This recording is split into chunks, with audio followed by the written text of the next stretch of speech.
Hey, what's up everybody? Bdf 44 coming at you with another video. Alright, so I got 38 minutes to talk, so if I forget that while I'm talking and it cuts off, that's what it is. I'll pick it up on a different phone if necessary. Hopefully I remember, but knowing me, I may not. So, 38 minutes to talk. I'll do a little therapy session. Talk about whatever comes to mind. I don't have an idea, but I know that I woke up this morning feeling really good about everything that the Lord was trying to do in my life. I can say that, you know, the vibe that I got this morning is everything's gonna be thumbs up and all right. And so that was what came to mind immediately before I even really opened my eyes good this morning, is that this is gonna be a day where the Lord has his hands on me and making sure that things go the way that he intends for them to go. And I wouldn't have it no other way, man. So that's the first thing I want to say, is just thank you to God for waking all of us up each and every day.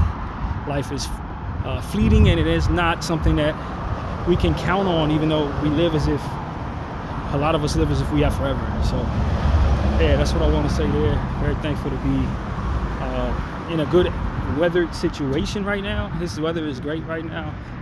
We've had some very not so pleasant weather for the last 4 months during summer. So as I walk down the street right now, I can legitimately say this is really nice, and I appreciate it. So yeah, man, I was telling y'all I was having issues with my what's the word? Well, the word is sister, but the issue is not the sister. It's my temperament and the patience necessary, and just the sensitivity necessary to kind of engage with her in a way that would allow for me to be pleased with myself. You know what I mean? She's dealt with a lot of trauma in her life, and some of it she still has to work through. And sometimes she may make a mistake, you know, as it pertains to how she approaches the people in her life for the time being, while she's on her journey to wellness. And I think that I ran into a little bit of that, and I was telling you guys a little bit of what I could say in the last video. It should be uploading now. And I just want everybody to know, like, you know, for me, the most important thing that I want people to think is that I have a loving family that cares about me, that wants to invite me places, that wants me to be around more than I've been choosing to. And they want to have relationships with me as normal people want to have normal relationships, you know. I'm not wired for closness. I'm wired for reclusiveness and exclusivity and a selfish, self-centered kind of way of managing my time, and a bit of a distance as it pertains to the natural concern that people have for one another in their lives. My humanity concerns usually reach out past the people in my circumference. I care about what's going on in Gaza. I care a whole lot about what's going on with the ICE situation. You know, any stuff that don't actually have anything to do with me. But the people in my life, I tend to just trust that God's gonna take care of them, and don't show the concern that a lot of them show for me. I'll be reaching out, wondering how they're doing, making sure they're fine. I'm not properly wired in that regard for whatever reason. I don't know why. Maybe I can do better in that area, you know? Maybe I'm just a horrible human being in that area. I don't know. But I don't find myself really worried about that. Like normal people are worried, not me. I just leave a lot of things up to the Holy Spirit. I pray for all of my loved ones, and I just leave it alone, you know? I just continue doing my thing. And I've lost people that I know I should have wanted to be closer to. And I don't think that the energy that I harbor in my spirit naturally is conducive to allowing people to feel as if they're being loved by you. I don't know if it has something to do with how I was raised, not had a lot of pressure placed on me to keep up with people, or maybe, as I perceived it, I had too much pressure on me to communicate with people when I didn't feel comfortable speaking to them as a child, and maybe that made me this way. I don't know. I really don't know why I'm wired this way. But I'm definitely wired in a way that just doesn't appear to, though I do care, doesn't appear to care to reach out to people, or care to be present for people, or care that I'm not around for people. I don't know what the science is behind my way. I don't know. I really don't know. But it's not for a lack of love and appreciation for the understanding that people are not here forever, and it's not for the lack of belief that people can enhance our joy and help us with things that are really necessary in life in a multitude of facets. All of that is true in my head. I just feel like, just like I handle a lot of things this way, I tend to just go with what makes me feel comfortable in the moment and let the chips fall where they may, instead of doing what may make me feel uncomfortable, initiating that discomfort, and then from there finding myself able to kind of benefit from whatever those choices would bring. So, you know, there's a very vast space between wisdom and temperament in some cases with me. I don't know if that's the case with anybody else. I haven't given that much thought to anybody else, but as it pertains to myself, I may have the wisdom in my mind, but not the temperament to engage in that wisdom, or don't feel like I have the nerves to go along with what is most wise in some cases. And we gotta ask God for strength in that area if you struggle with that like I do. Be stronger and be more fearful of the consequences of not doing things the right way, whether you know, cowering to the weakness within that allows for that to be the case. I said all that to say, I believe that my threshold for certain pressures, my threshold for certain bad energy from people is significantly less than what I think it should be. My willingness to walk away from human beings is significantly less conducive to having good relationships than how I allow myself to behave as if it is. And I probably need people a hell of a lot more than I'm aware of. That's the truth. I think the most important thing that I can display in this camera right now is just a willingness to talk about the flaws within myself. Because a lot of times when we have issues with other people, the first thing we want to do is air out the issues we have with them. But I don't believe that's the most important aspect of what my journey is. The most important aspect of my journey is to better me, not to be focused in on what challenges may be in place with other people, as I have these challenges too that make those challenges worse. And fix my challenges, and then I can handle their challenges in a way that makes me happier, I guess is what I'm trying to say. So it's to say, oh, I got this issue with my sister, and this is why I think this issue is in place, and if she were this way, then we get along better. If I were a different way, we would also get along better. If I were a different way, a lot of these different things wouldn't be the way they are specifically in our situation, because I would have handled other things differently that would have made this situation better. Onus on self. That's healthy. That's healthy in my opinion. So, yeah, man.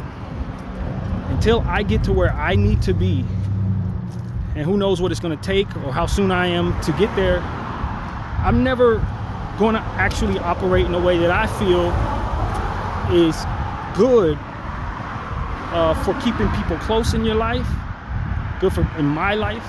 I'm not gonna ever get close to people until I straighten some things out that have yet to be straightened out, till I heal from some pains that have yet to be even approached, I'd imagine, though I'm not certain. I can say that the way that I've done things has helped me avoid a lot of things that I definitely wanted to avoid, for which I'm very thankful for. But it's also put me in a position to not have certain things that I very much wish were in place, or to be comfortable in spaces that I am uncomfortable in. So, yeah, man. I don't know that I live longer doing the thing that I don't do, you know, being close to the people. I don't know that if I don't find myself being that person that I wish I was, I even made it as far as I did. I don't know. There's really no way of knowing. But I can say being this way has helped me survive, but not really thrive. I've survived this long, but thriving, that's a whole nother conversation. And I'd like to thrive. I'd like people to know me better.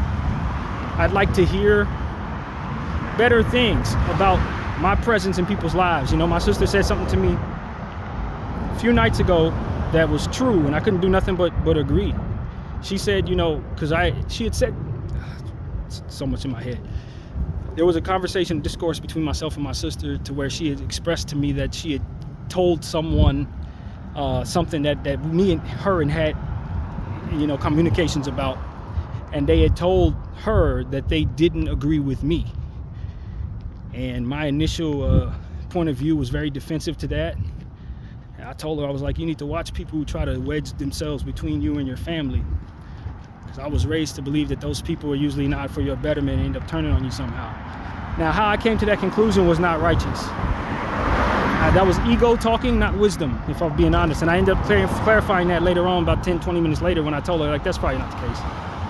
You don't have to, don't take the seed that I planted telling you to watch your friends at all.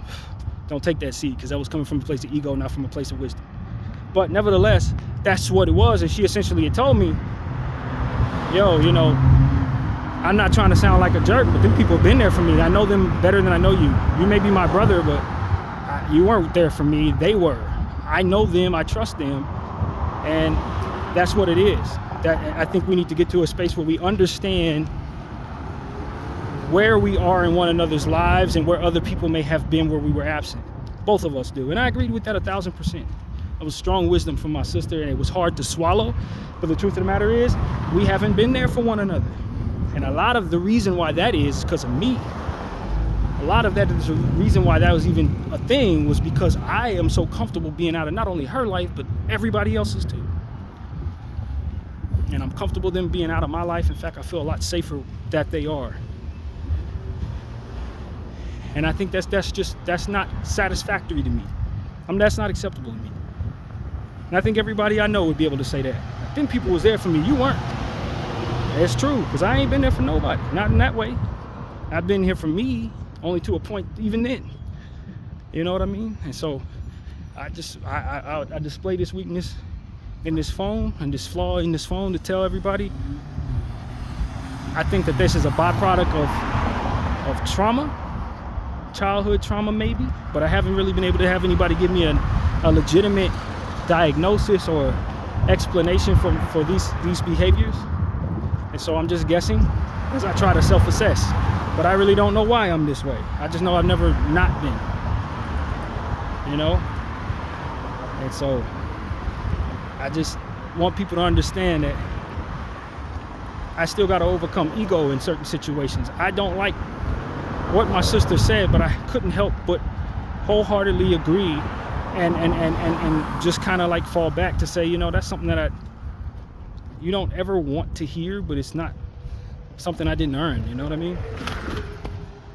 And I'm sure she included herself. I'm sure she feels similarly, because she also stayed away from me as well. But you know, I didn't require much. I'm that type of person where it was fine that she did, to a point, for which now I want that relationship again. But you know, I'm still wired the way I am. So it's just too much of a sensitivity that separates people sometimes from myself. Too much of a sensitivity that makes me separate from others. You don't have to do much to make me walk away. You don't have to do anything depending on who you are. I just feel comfortable away from people. I feel comfortable by myself. Feel, like I said, safer. Safe is the word, if I'm being honest. And it doesn't mean that I think my life is in danger. That's not the safety that's in question. It's my mental state. It's my the anxiety aspect of things. I don't feel no anxiousness when I'm walking down the street by myself. I don't feel no pressure. I don't feel like I'm challenged, for which may be a problem in and of itself for me, depending on what it is we're talking about. You know, I feel like I'm not being dragged into stuff. Certain experiences, not very serious ones, but it's poignant ones that stood out to me. I remember a time, I don't know if I ever mentioned this on camera, I probably did, but it was a time I was with some friends and I was suffering this very bad migraine. And I was telling my boys, yo, man, I need to get home. I need to be in bed. My head is pounding, man. You know, and I was in their car. I was riding with them. I didn't have my own vehicle at the time. We were out. Everybody was doing their thing. It was like 5 of us hanging out. And I needed to go home because I was sick or whatever. And my friends they kept going other places. You know what I'm saying? They kept going other places. I'm having one of the worst migraines of my lifetime at that moment. And they were stopping at the video store. This is back in those days. I was like 21. Still, video stores were almost out of business, but still kind of around to like, you know, rent stuff from or whatever. They stopped at the video store. They stopped at the Rite Aid. They stopped this. They stopped that. I'm just sitting there in all this pain. And I remember thinking to myself, like, man, this is why I moved by myself. Because I don't ever want to be relying upon anybody else. And I also don't want to be in a space where I realize that my pain don't matter to the people I'm with. Or whatever, my feelings don't matter to the people I'm with. It's like, yo, this ain't for me, man. Being a recluse secures the idea that I have control over my time, my body, and what I'm doing. And if I need to be home, I'm home. If I need to be out, I'm out. And I ain't asking or looking to anybody else to assure that I'm anywhere. And then that kind of experience, it was one of those type of experiences that kind of made me the way that I am now. It's like, I have not changed in that way at all. I have not changed. That experience molded me, changed the way I feel about just hanging out with people just in general. Like, I'm cool, bro. I'm super cool. Because at the end of the day, though this is not the case, that experience helped me understand that the only person who really has my back is me. When it comes down to it, people will drag you along even when you're suffering, to assure that whatever their little moment is together, whatever they're doing, can get accomplished. And those are some of my best friends, people that have also had my back in certain situations. But that experience, that particular experience, changed my way of viewing people, period. It was like, yo, I'm not dealing with that ever. You'll see me when it makes sense to me. And whatever comes from that, I live with. That's kind of how I've approached everybody, like all humans, basically. And it ain't good. It's not a good thing. I'm telling you. Don't get me confessing that twisted with me saying that that's the way you should move. It isn't. You don't want to move like that in this world at all, because you're not going to be able to get too far by yourself. But if the object of the game is to not necessarily get too far, but to just keep yourself happy in the time that you're alive, then yeah, you're going to make certain decisions that sacrifice the wisdom of doing whatever people need you to do for the sake of your own peace. And that's ultimately what I've done. I value my peace a lot more than I value interactions with people that I love, and definitely people I don't. And so, yeah, that's just what it is, man. And I'd imagine it was that childhood experience, that childhood trauma, that kicked off all of the nerve to actually feel that way. You know what I mean? The stuff that happened in my life that early on just made me say, you know what, let me approach people with this mentality. Let me look at others with this mentality. Say, nah, I'm cool. I'm leaving y'all alone and do whatever y'all want to do. Even if it's to the detriment of things that matter, I'm cool, because I'm going to protect my peace and my space. And so that's what I'm telling y'all, man. Don't be like that. Don't let that be what you become. Don't allow your children to go through certain things that ultimately mold their minds in ways that are not natural like that. Because you always need people, man. You always need people. And you don't want to hear from the people that you care about that you wasn't around for them. You don't want to hear from the people that you care about that they know somebody else better than you. So that they know someone else better than you, they trust them over you, even when you tell them the truth, even when you have something good in your heart to share. And so that's what I had to deal with my little sister. And I respect it. I agree with it. But it did not feel good to hear it. It definitely didn't feel good to hear it. And so that's what I'm telling all of y'all, man. Stay strong in regards to your wisdom as it pertains to protecting yourself. Not everybody needs to be in your situation. That's the truth. You know, I've learned that lesson as well, watching some of my friends who are like social butterflies, and people who like to hang with everybody, people who let everybody hang with them, get in the car with everybody. I've seen that go left a lot of the time, man. Get wrapped up in something that you are not prepared for because you're just letting all types of strangers and all different types of people around. You don't want to do that either.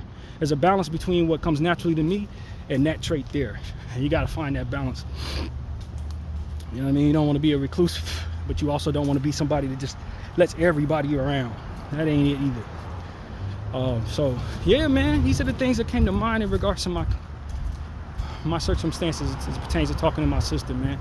Talk about my own weaknesses. I ain't gotta get into what my struggles are with her or what she's dealing with, because at the end of the day, there's no healing coming to me for airing out somebody else's shortcomings. You know what I mean? And in this conversation in regards to this channel, that's what we're trying to do. We're trying to heal self and suggest how others may be able to do the same.